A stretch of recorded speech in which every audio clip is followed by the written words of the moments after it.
если не знаешь языка, ты не патриот, это не так.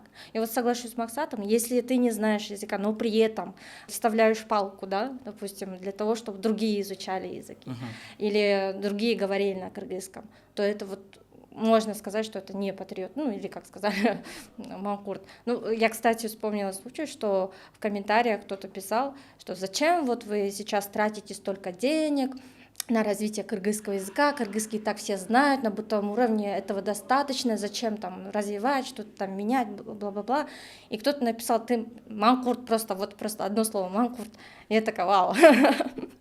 Я вот сейчас думаю, что да, если человек препятствует тому, чтобы развивался язык, возможно, это, да, относится к этой категории. Но если человек просто не знает языка, я не считаю, что он не патриот.